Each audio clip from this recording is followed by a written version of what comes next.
Well, good morning, YouTube. This is Chuck, and it's Monday, November 6th, and it's about 10 o'clock in the morning, and I'm starting a new project today. I've got to do something about this.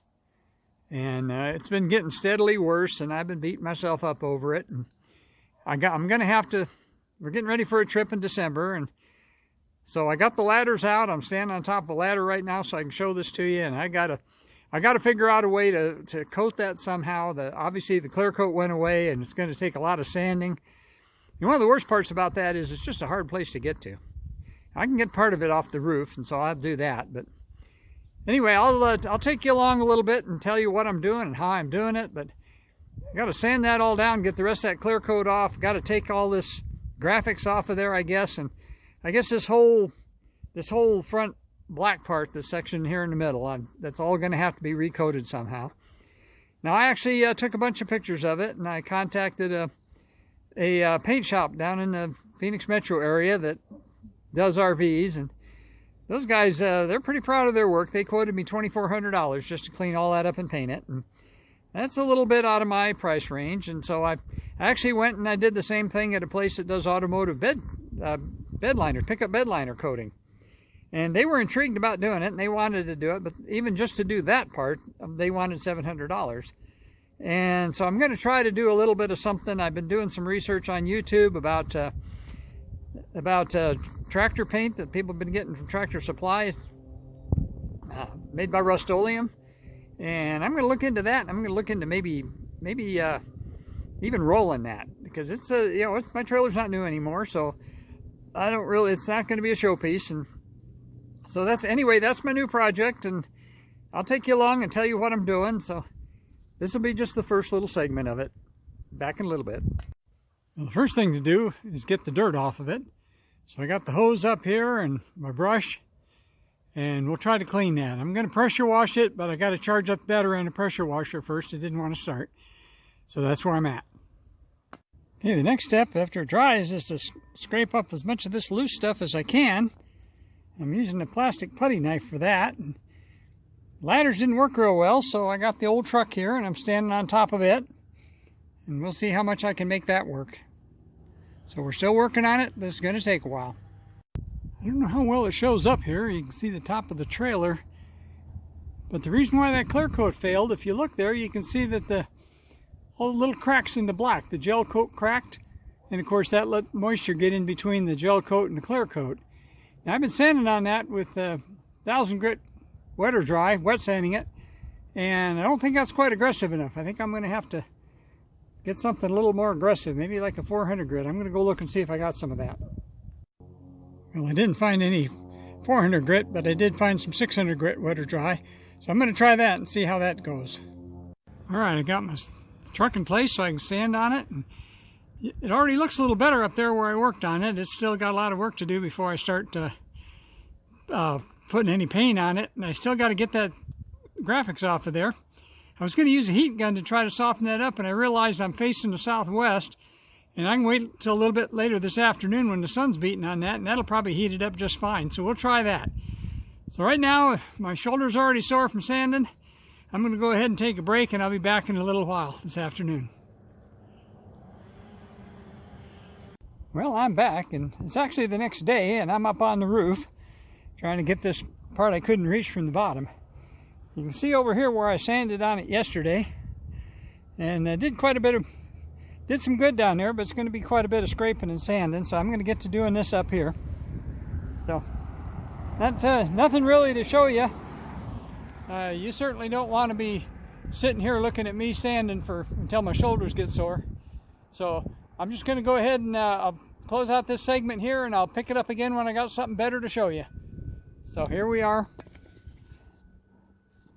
There's my job I got to do. Get back to you later. Well, good morning, YouTube. This is Chuck, and this is day 3 of this crazy little project. But I'm back at it again this morning. I got my old scaffolding down here. So yesterday, after let me turn it around here. Yesterday, I sanded until I thought my arms were going to fall off, and so I ended up taking a little break, went in, took a shower, and had a nap. And when I came back out here again, I decided to go ahead and do something different. and got a lot of work I need to do on this trailer, so I decided to tackle a different project. So what I did, let me show you what I did. When I was up in Colorado, I noticed that the awning was getting real bad. It had a lot of starting to separate, and had a lot of pinholes in it. And I'll insert a picture. I put a picture on my community page. I'll insert that here.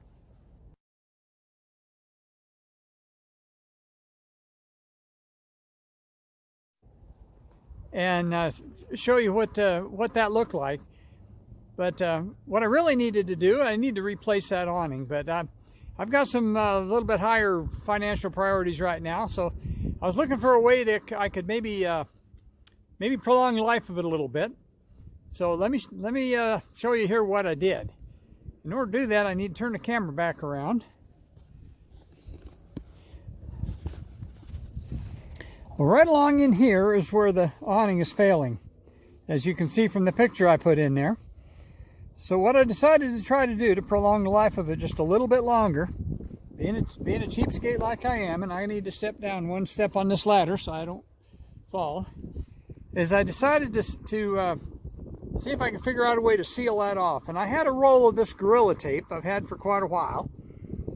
And so what I decided to try to do is I decided to put 2 strips of this Gorilla Tape across the top of this thing, overlap it about a ½ an inch, to give myself some decent coverage around this part here.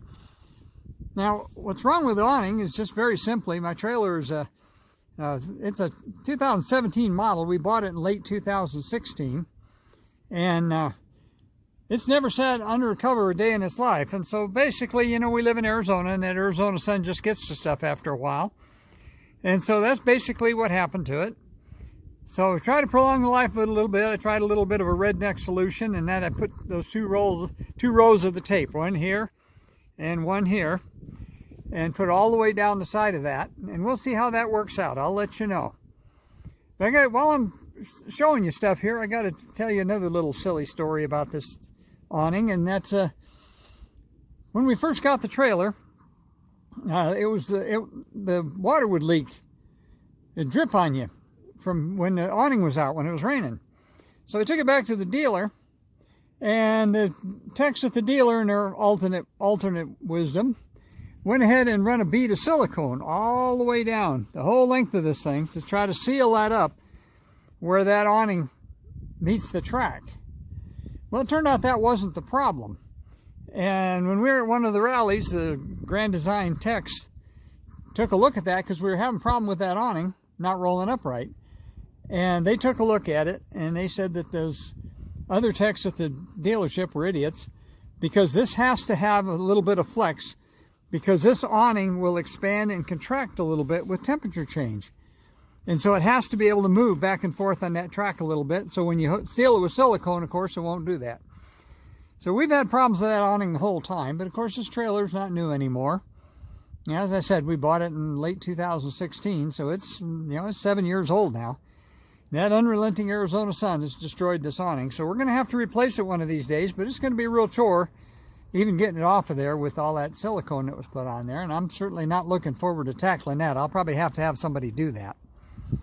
But for at least if I can buy it a little bit of time by using my Gorilla Tape the way I did it here, if I can buy a little bit of time, maybe buy another couple of years on this awning, it actually came out looking pretty good. I don't know how well it's going to work, but it looks good right now. So this morning I'm going to spin you back around here. This morning I'm going to get back to sanding some more until my arms are going to fall off again. I'm not sure how many days it's actually going to take. But yesterday was the highest temperature for the week, and it's going to start cooling down a little bit, and it actually is a little cooler. It's about 10 degrees cooler today than it was yesterday. So that's both good and bad. We're not looking for any rain for probably at least another week. And so, like I said yesterday, no sense in trying to show you me sanding. So I'll just say when I got something else to tell you, I'll come back to you. But for right now, give you one more look at that awning, and I'll be back again here pretty quick when I got something to show you. Well, this morning's day 4 of this project, and it's kind of cold and windy this morning. But as you can see, I made some progress. Let me get around here. The I discovered that sanding just wasn't going to get the job done. It looked at the rate I was going to die of old age before I ever got it finished. So I went ahead and started using a razor blade. I was initially really worried about gouging into the gel coat, but I realized that all those little cracks that caused the problem to start with were they went through the gel coat anyway, and I was going to have to seal and prime the whole thing. So anyway, I started using the razor blade and trying to be as careful as I could, and that works. The sanding just was not working. It was just taking too long. And so I got, as you can see, I got a big chunk of it done. And I'll finish it up today. It's going to be too windy to paint anything anyway. And then I'm working at the shift at the museum tomorrow. But then it's supposed to be good weather through the weekend. So hopefully I'll get the chance to get it finish getting it scraped and then sanded and then mashed off and get some primer on it. And I want to try to get this done. I want to get it behind me. I worked on it all day yesterday and kind of beat me up. So this video is running kind of long. I'm going to make it a multi-parter. So this is going to be part 1. So as I always tell you, take care of each other, love each other. And I'll be back with part 2 again, or part 3. I don't know how many parts this is going to go before it's done. But I'll be back again with the rest of it here pretty quick. But for right now, give you one more look at what I did. I got all the graphics off of it. Boy, that was a chore. Except for that, I still got to take the dream catcher off. My wife actually made that, but I got to scrape that off yet. So anyway, we'll be back to you with more information here. So right now, I'll just say for now, peace out.